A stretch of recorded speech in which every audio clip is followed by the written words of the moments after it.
It's Aquarium Monday on Daily Download.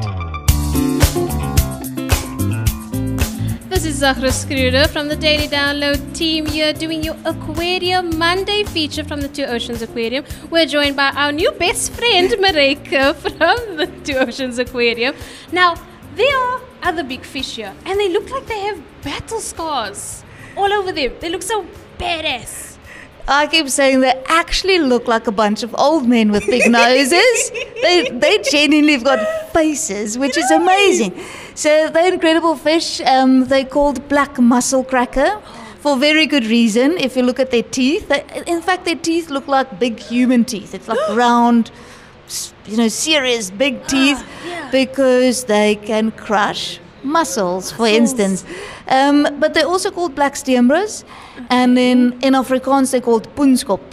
So that's you would hear a lot. So poenskop's a strange one because it's actually means skin head, and I think the only reason why it's called that is because they really look human. Yes, with that big old nose. I could just picture like old grandpas.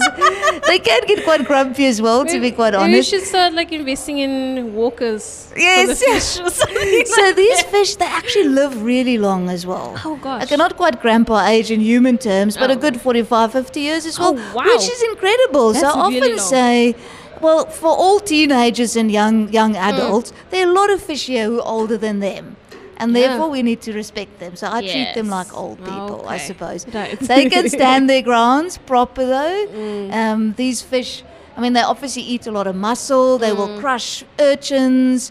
They quite like red bait as well. Oh, okay. So we give them a varied diet. And they're quite low on numbers in the wild. So they're actually really under threat.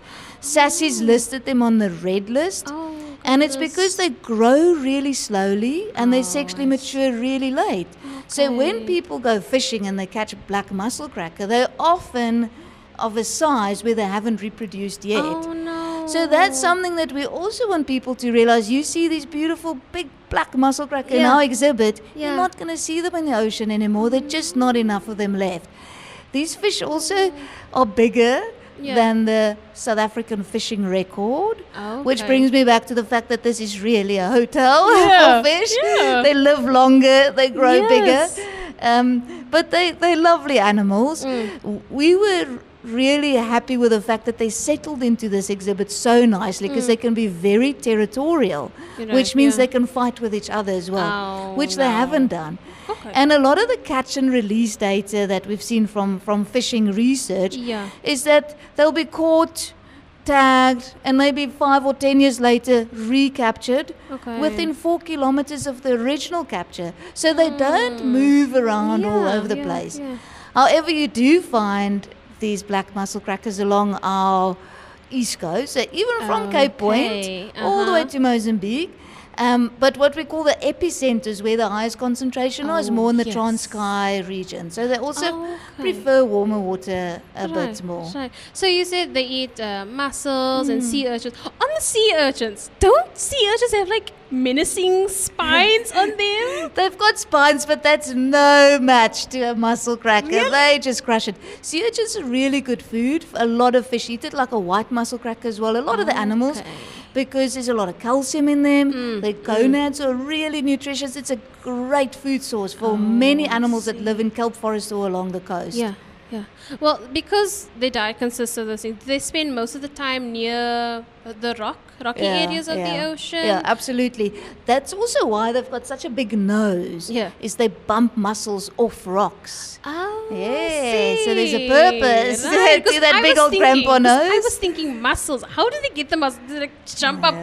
Get the no, they're between the rocks, and they bash these mussels off the rocks, and then they crush it with those incredible jaws and incredible teeth. In fact, a diver that worked here before accidentally dropped his cell phone into the exhibit, and the mussel cracker just flattened that in no time. But it was one like an old little Nokia. So it was properly crushed. You could see the dents from the teeth. That's amazing. It was amazing. Because those old Nokia phones, they can probably break the floor, They survive everything except a mussel cracker. We could call them phone crackers as well. Exactly. Exactly. Well, you said they live quite a long time and they mature really slowly. Around what age are they sexually mature? Can they reproduce? Way past 10 years. So generally, and then in that, they will be of a weight of at least 15 to 17 kilos and more. Okay. So the capture records show that a lot of fish are caught at like 10 kilos, 12 kilos, which is a very nice size for a fisherman. Yeah, but it's not then good that for fish them. has never had the opportunity to reproduce. Which is a real pity. So like I mentioned, they're on the sassy red list. Yes. So people are discouraged from catching them and certainly eating them, and Definitely. absolutely don't buy black mussel cracker. Definitely. Yes. Well, definitely, before you purchase any fish, before you catch anything, make sure to check out the sassy, what's it, the sassy list? Yeah, it's a South African Sustainable Seafood Initiative. Yes. And they grade them on like a traffic light. Yes. Green, orange, red. Red. Let's stick to green. Yeah, let's Yes. let's stick to green. Green for go. Green for goodness. But now, thank you so much for joining us on our Aquarium Monday feature with our new friend Maryka, speaking about the black mussel cracker. That's amazing. Amazing name. Well, we'll see you again next week on Monday for more Aquarium Monday on Daily Download.